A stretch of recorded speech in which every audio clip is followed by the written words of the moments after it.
Hi there, this is Steve, Sailing Allison.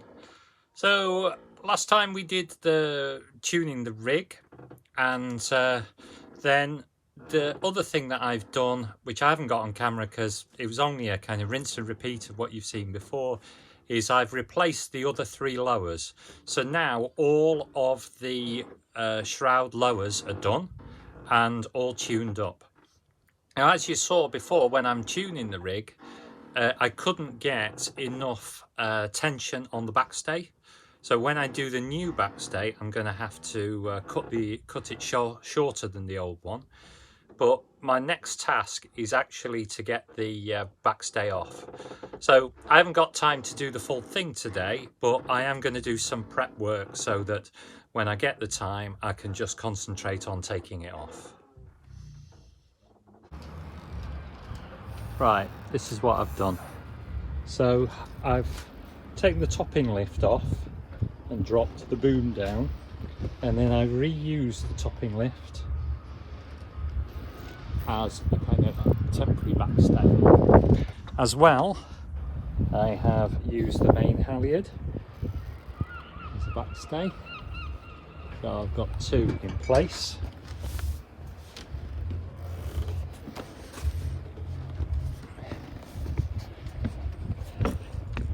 And these are secured at cleats on the mast. The main halyard was a little bit short, so I've actually extended it using the one of the sheets from the Genoa. This is a double fisherman's knot, which is a good strong knot for tying two ropes together. So, bearing in mind when I climb the mast, most of the pressure is straight down. It's not going to push a lot of pressure onto these two lines. Then hopefully between the two of them that will keep the mast from falling down. But I will be very, very careful and watchful when I do this.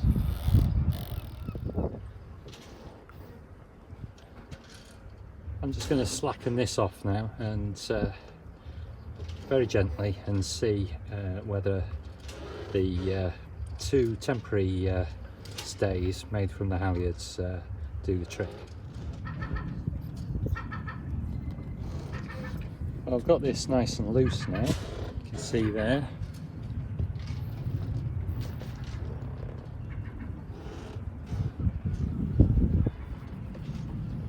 This and this don't seem to have particularly any tension on them, so looks like the mast does pretty much stay up by itself. Let's have a look and see what tension everything else is under. No, that's not very different. That'll be tight. Yeah, these are still tight. So it looks like the mast really hasn't moved very much. It's probably a bit looser.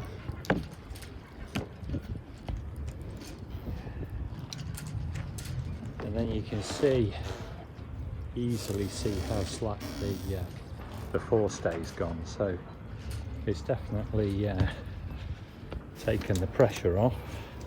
Yeah, look at that. So yeah, I think we're good. Right. So as I said, I don't really have the time to finish the job right now, but I'm happy that it's going to be doable. I'm going to tighten the backstay back up again now, and then well, probably on Friday I'll be able to finish the job. Okay, I think it's time to do the backstay. It's a lovely sunny day here, so it's warm, so I'm in shorts for the first time this year. It's a little bit windier than I would ideally like, but I'm going to see how it goes. If I get up there and I feel uncomfortable, then I'll come back down. But otherwise, I'm going to go for it now. I've slackened off the backstay, so all I need to do is detach it from the top.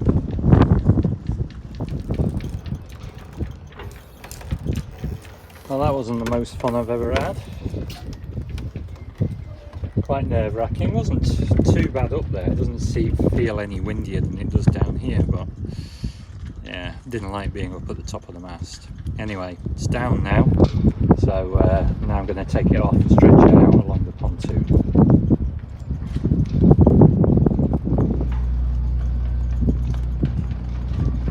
I'm going to change this closed turnbuckle or bolt screw with this open one. Everything I've read about closed ones says that they're not very good, so I think that this will be a good move. This cable drum has got these messages: be careful when opening, all over it. And certainly when I opened the 7mm drum, the cable went all over the place. So what I've done this time is there's these two slots here, and this piece of metal is something that I've salvaged off the cooker. So what I'm hoping is that if I leave that in place, it'll stop the cable from unwinding, and I can keep it under control. I've also got some gloves. These are cut-proof gloves, and I'm going to put some goggles on as well.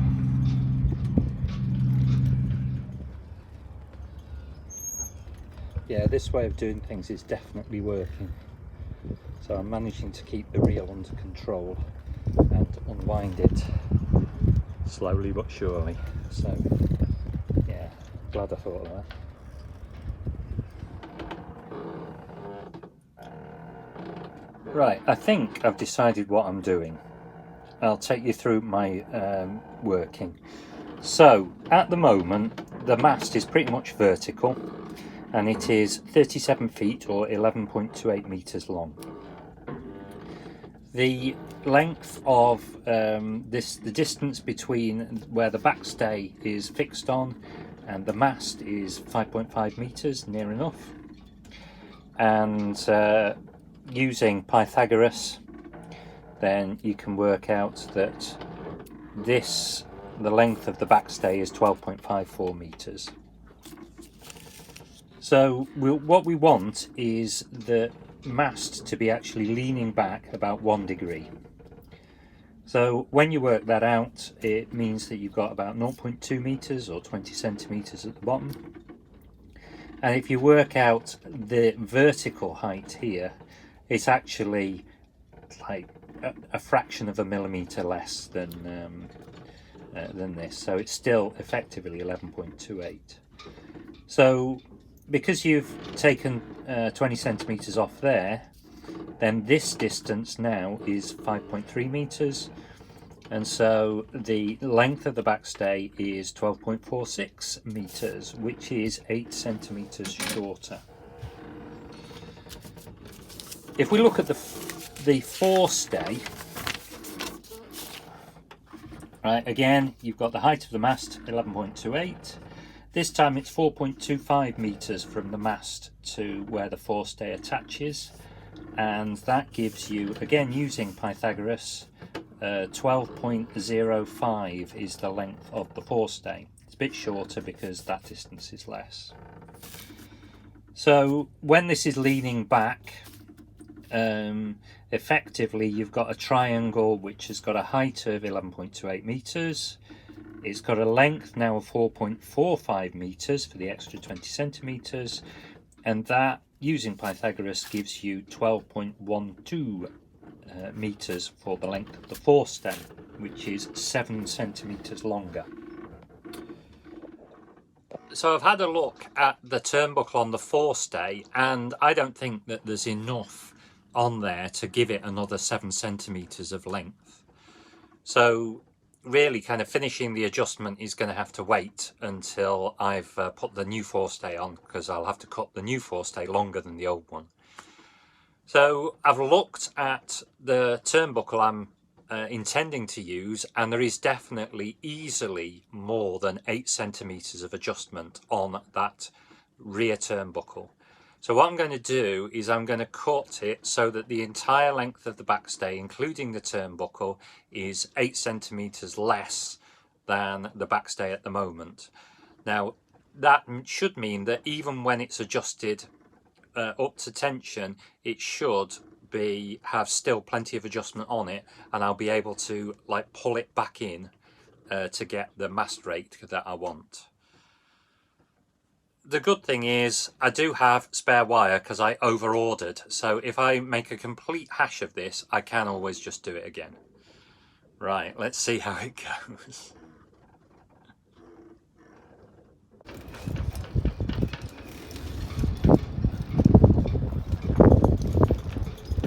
I've laid the new cable next to the old one and run it down, attaching the two bits together at strategic points to keep the lengths equal.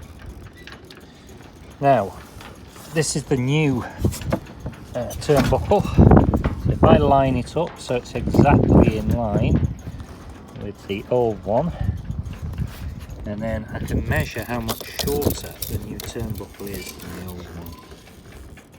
And it is, look at that, 7.5 centimetres. Okay. So that means if I cut this half a centimetre shorter, and that's the line of the end of the wire. If I cut it half a centimetre shorter, that it should be exactly the right length. And there's enough on here, you know, so there's, the full thing is 7, so there's 14 centimetres of adjustment on here, so that should be enough to mean that even before I lengthen the forestay, it should be enough adjustment here. Right, I'm gonna do lots of checking, but and then cut this to size. There we go, that's the new one in place. Looks a bit short at the moment, but I think once I get it rigged properly, then it'll be good.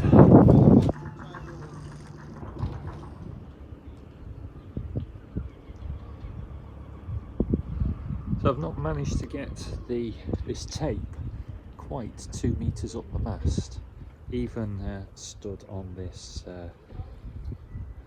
reel of wire. It's 1.95 meters up the mast.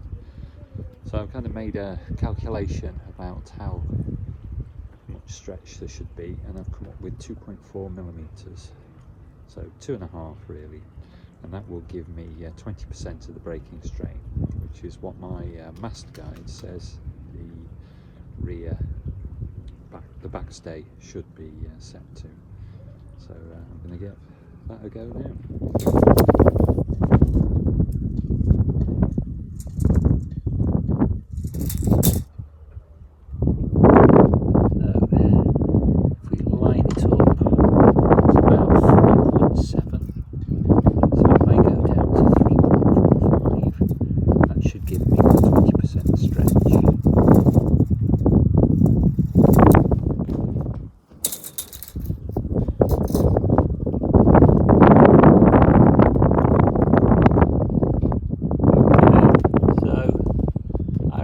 About right now. I'm going to leave it at that for the moment. Maybe a bit more. I don't know if you can see this, but there's a definite bend in the mast now, which there wasn't before, so I think it looks like it's all tensioned up properly. Hopefully that will make a sail a lot better. I'm going to have to wait until I replace the forestay to get the mast rake right, because the forestay needs to be a bit longer, but hopefully this will make a difference. So I was aiming for an extra 8 centimetres of adjustment, and if you look at this, we've got between the two ends, got just on 9 centimetres, so it looks like I've cut it just about bang on. That's lucky.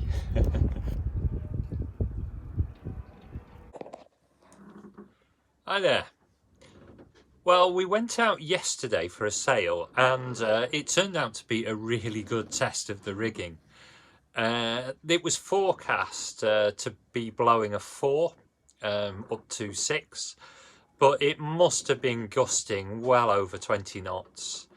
Very, very strong gusts. And it was a westerly wind, and because we're on the east coast, that means it was coming off the land. So I think that when it was coming round some of the hills, we were getting this kind of funneling effect. And yeah, it was a good test. I mean, I went out with one reef in the main, but probably could have done with 2 reefs a lot of the time. And there was one other boat where the mast actually broke. So I think there was probably a fault in it, but even so, you know, enough stress to cause breakages to boats means that it's a pretty windy day. And Alison came through it with flying colours, so that was good. So I'm going to start on the cap shrouds today. So the first thing is see if I can get up onto the cross trees, and there's these little kind of things that, I don't know, they look like golf balls or something on top of the on the end of the spars, and so I'm going to see if I can cut that off first and then see where we get to.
Well, it looks like it's literally a tennis ball that's stuffed onto the end of the mast.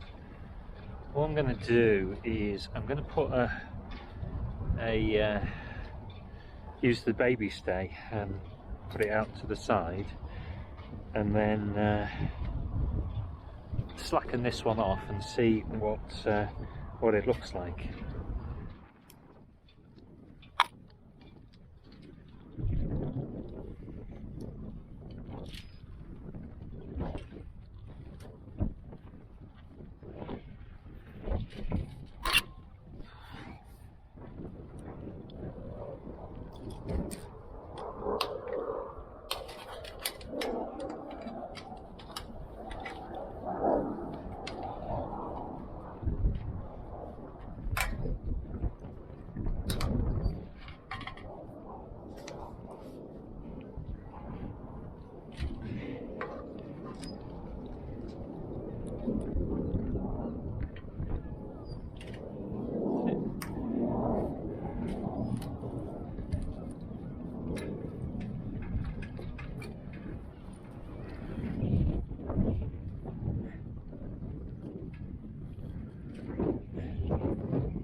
Right, so that looks like a little bolt thingy, doesn't it? I suppose I can see around the other side.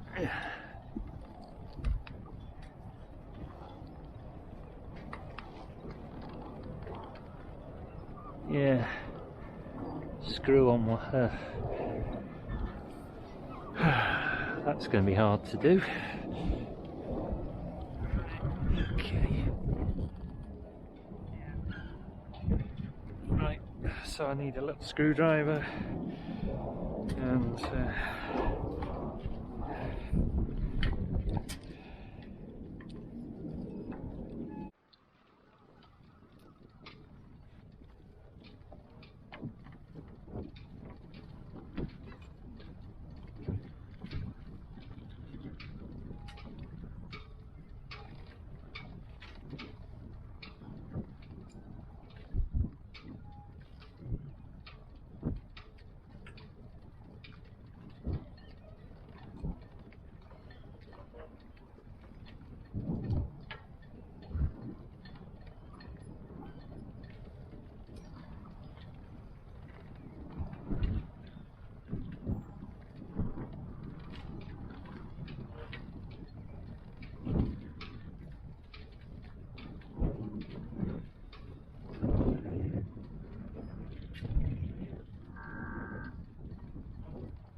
it turns out that these funny golf bally things on the end of the spars are actually tennis balls, literally.